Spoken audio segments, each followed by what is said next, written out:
Hello everyone! Tingnan nyo to guys, may gumawa ng compilation tungkol sa mga testimonies of fake witnesses ni Hontiveros, ni Trillanes at De Lima at ni Father Alejo. Grabe, nako, hindi pala basta-basta, no? Ang dami na palang nangyaring mga fake testimonies. Kung totoo man itong mga to, grabe. Eto guys, panoorin natin. Sa halagang 500,000, ginamit umano siya ng Liberal Party para siraan ang administrasyon sa nagdaang halalan. Partikular niyang ginuso sina Senador Antonio Trillanes, Risa Hontiveros at ilan pang kaalyado ng oposisyon bilang kanyang mga handler. Lahat yon pawang scripted. Lahat yon pawang kasinungalingan. Kasinungalingan kasi may plano yung kabilang kampo. Yung kabilang kampo magpaputok ng issue para ma-divert yung attention ng tao, papataas ang rating ng administration candidate, samantalang walang pumapasok, particularly sa 8 diretso candidate. Makailang beses umano siyang nakipagpulong kay Trillanes at Hontiveros tungkol sa isang Oplan Sodoma o plano para pabagsakin ng administrasyong Duterte. Pero wala naman siyang maipakitang ebidensya na scripted o gawa-gawa lamang niya at ng LP ang mga mapanirang video. Maliban na lang sa mga text message niya at chief security umano ni Trillanes kung saan sinusubukan niya makipagkita pero di umano siya pinayagan. Dahil dito, nakonsensya umano si Bicoy at natakot para sa seguridad ng kanyang pamilya kaya sumuko sa mga pulis. Inahabol ni Senator Trillanes bago magtapos ang term niya ngayong June 30, 2019. Dahil kapag napabagsak si Presidente Duterte, ang upo, duly constitutionalized, the Vice President of the Republic of the Philippines, Her Excellency Leni Robredo. And the Vice President will appoint from the Senate or from the House a certain congressman or senator to be the Vice President. And Sunny will be the line to become the Vice President. Grabe Humingi din siya ng tawad sa Pangulo at iba pang nadamay sa kanyang scripted na kwento. Grabe yung plano Lawyers of Pharmaly Pharmaceutical filed complaints against Senator Risa Hontiveros and several others with cases of sedition, perjury, and offering of a false witness before the office of the Ombudsman. These after former Pharmaly worker VJ Almira recanted his statements against the firm during a Senate hearing on the government's pandemic procurement. Almira claims Hontiveros bribed him. Bago po nila ako tulungan pa, bigyan ng financial na tulong para sa anak ko na may sakit, at yun po muna yung hiningi nilang mga kapalit bago po nila ako tulungan. Sabi nila gagawa daw po kami ng video, then after daw po nun, tsaka po nila ako babayaran para kasi nawalan po ako ng trabaho. Tapos, ayun po, pagkatapos po ng video, tsaka po ulit nila ako binayaran ng 10,000 na cash. Tapos nung mga ilang linggo po lumipas, may nag-message po kasi sa akin na may humahanap na po sa akin na dalawang nakamotor. Totoo po yun. Tapos nung ang ginawa po nila kagad is ipaparelocate daw po nila ako. Isang Alberto Alejo na umano'y malapit sa Liberal Party ang tumawag sa kanya at nagbibigay ng pera kapalit ng pagsunod sa bawat ipinapagawa nila.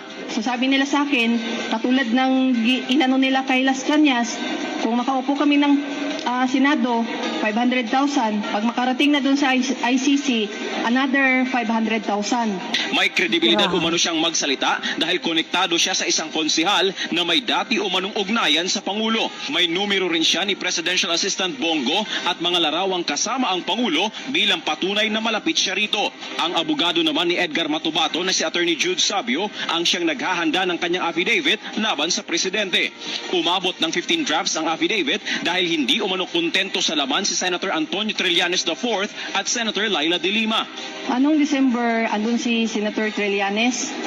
Tapos nung time na ngayon, andun si Ma'am De Lima. Natatawa nga siya nung binasa niya yung affidavit ko. Upang masigurong hindi rin siya babaliktad, may recorded na pag-uusap din umano sa kanya ang kampo ni Senator Trillanes. Subalit ayon kay Arcillas, hindi niya pinirmahan ang affidavit dahil hindi umano niya masikmura ang mga nakasulat na kasinungalingan dito. Lalo na anya at iniuugnay ang Pangulo sa illegal na droga dahil hindi na epektibo ang paninira kaugnay sa extrajudicial killings. Ako si Jamie Vegas, nasa 8 gulang at residente ng Pasig City. Kasama ko si BJ Almira sa Parmali Pharmaceutical Corporation bilang warehouse man. Nanonood kami ng FB ng programa ni Senadora Risa Hontiveros tungkol sa tulong medikal. At kami ay nagpadala ng ID, ng mga video para makakomply sa kanilang requirements. At nangyari nga iyon, na-approve nga si BJ at pinadalahan siya ng pera by GCash na 2,500 2 beses. At napapanood ko at nakikita ko, nakausap niya by Zoom si Senadora Risa Hontiveros at Jay Bequema. Sa utos ni Senadora Risa Hontiveros na gawing testigo para sirain ang gobyerno at ang kumpanya ng Parmali Pharmaceutical Corporation, ay pinilit na papirmahin sa isang dokumento si BJ para patunayan tumanggap siya ng pera. Hanggat hindi gumagawa si BJ ng video at hindi siya pipirma sa dokumento o affidavit, ay hindi nila ibibigay yung pera. At nagkagulo na nga ang pamilya ni BJ. Nag-away na sila ng kanyang asawa, ng kanilang pamilya, at natakot na dahil sa pwede siyang kasuhan ng grupo ni Senadora Risa Hontiveros dahil sa tumanggap na siya ng pera. At itong huli ay gusto nga nilang pabagsakin ang gobyerno ni Presidente Rodrigo Duterte at ang Parmali Pharmaceutical Corporation. Kaya po lumabas si BJ, nabayaran po siya para siraan si Miss Mago at si Parmali. Ang alam ko po nag-offer ng pera kay BJ ay si Attorney J. Bequema, abogado po ni Miss Hontiveros. At ang alam ko po nagbigay ng mismong pera kay BJ ay yung main driver ni Miss Bequema. Doon po mismo ako nagtatrabaho sa warehouse. At alam ko po yung ginagawa namin ay tama at wala po nangyayari yung anomalya. Sana inisip mo lahat ng sinabi mo na paninira. Pinagpalit mo yung pakikisama ng lahat sa'yo. Tiniraan mo si Miss Mago. Sinira mo yung tiwala sa ni Parmali para sa halagang magkano. Sinira mo lahat para lang sa malit na halaga. Nagpakasiraw pa sa pera. Sana magsabi ka ng totoo. Kaya po namin patunayan doon sa loob po ng production na wala pong ganun. Investigation ni Senador Risa kapalit ng financial assistance. Pumayag ako dahil sa panahon din yun, nangangailangan din ako ng pera. Binigyan ako ni share ng email ng opisina ni Sen Risa upang magpadala ng formal na email. Kahit anong aking sabihin daw. Sabi niya kapag nakipag-usap ako sa kanila, sabihin ko lamang na taga-kingdom ako at lumabas na sa ministry at idagdag ko daw na sinasaktan ako ni pastor. So sa aking email, sinabi ko doon na galing ako sa kingdom at lumabas noong 2021. Ilang araw pagkatapos noon, kinontak ako ng isang staff ni Sen Risa na si Fiona upang makipag-meet sa akin through video call. Sa pag-meeting namin kay Attorney J. Bequema, Chief of Staff ni Sen Hontiveros, pinagawa ako ng affidavit tungkol sa mga gawain ko sa loob ng kingdom, mga transaction at operation na kinasangkutan ko. Ang isinulat ko doon ay pawang mga personal kong experience lamang at wala akong binanggit na pananakit, sexual abuse o human trafficking sa aking salaysay. Matapos akong Matapos kong ibigay yung affidavit, muli kaming nag-meet ni Attorney Becca Ma. Pagkaraan ng 2 araw, binigyan niya ako ng revised affidavit na naglalaman na ng mga karagdagang aligasyon ng pananakit ni Pastor na hindi ko naman naranasan o nakita. Kasama rin dito yung maling pahayag na ako daw ay na-assign sa SMNA News kahit hindi totoo dahil ako ay nasa Glory Mountain mula 2019 hanggang 2021. Nandun din yung aligasyon na sa di umano ay nasaksihan ko tungkol sa mga baril na sangkot sina Sara Duterte at dating Pangulong Rodrigo Duterte na hindi naman totoo dahil wala naman akong nasaksihan na ganong pangyayari. Pinilit din akong idagdag yung pangalan ni Senador Bongo at Senador Bato de la Rosa sa affidavit kapalit ng mas malaking halaga ng pera.